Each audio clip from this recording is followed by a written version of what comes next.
Local sports from KYMA News 11. Two Yuma area prep baseball programs are looking for a resurgence. Welcome back, everyone. Both the Cova Kings and the Cibola Raiders are having pretty rough early season goes of it, each trying to find their winning swagger. So we take you out to Raider Field for the first meeting between the Crimson and White and the Gold and Black.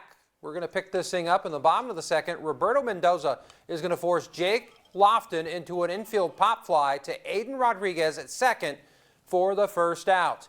But the Raiders would pick it up from there. With two runners on, Oscar Nogales drops the squeeze play with the bunt to first, allowing Misael Sandoval to score 1-0 Cibola. Next batter, Nitsuga Jimenez chops this ball through both Adrian Montenegro and Aiden Rodriguez, allowing Adro Yi to score the game's second run.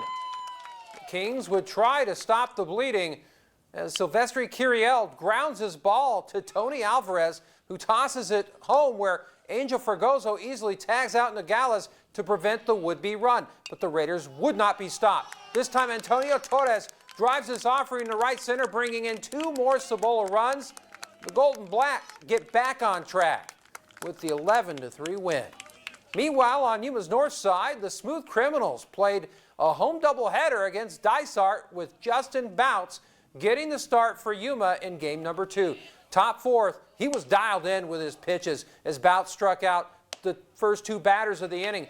He would give up a run before giving the KO treatment to the third out after, getting out of the inning. Now the Crims would also show some offense in the bottom half of the fourth. Kevin Hernandez drives his pitch between first and second, getting the base runner to advance. Runners now at the corners. Next batter, Damian Cabrera exercises patience at the plate. It pays off, taking ball 4 on the outside, and this walk would load the bases full of Criminals. And they would capitalize. Ilan Rendon lays down a line drive to left, scoring one of many runs to come. The Crims take game 2, 12-4. Meanwhile, in game 1, the Crims were stellar in all phases of the game, notching the 10-run shutout win and taking the doubleheader sweep. In other prep baseball results, the Gila Ridge Hawks edged Centennial by a single run, while Yuma Catholic took a tough loss at home to Odyssey Institute. In prep softball, despite an impressive pitching performance by Tinley Schmidgall, the Gila Ridge Hawks couldn't produce enough offense to get by Centennial.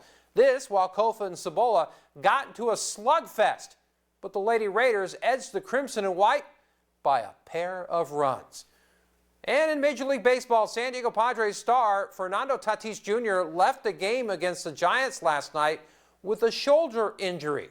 Tatis at the plate, the bottom of the third, facing San Francisco's Anthony Descalfani, and Tatis struck out swinging and immediately fell to the ground in obvious pain. He had to be helped off the field. The Padres say Tatis suffered a left shoulder subluxation or partial dislocation. He has been put on the DL for 10 days. He will continue to be evaluated by team physicians, who at this point say he doesn't have any inflammation or any need of surgery at this time. The 22-year-old, as you can recall, signed a 14-year deal worth $340 million, the longest contract in Major League history. And in prep football, the battle for El Centro has been canceled. The Southwest Eagles and Central Spartans will have to wait until at least the fall to renew its city football rivalry for the 25th time. The reason is a positive COVID test within the Southwest football program.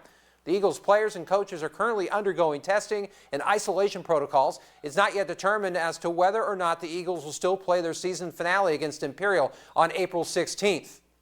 All right, of course, we got your FNL lineup for this week. 3 games, all headlined by our Imperial versus Calexico marquee matchup. So we invite you to join us this coming Friday night. All right, that's going to do it for this round of sports. Jenny, back to you.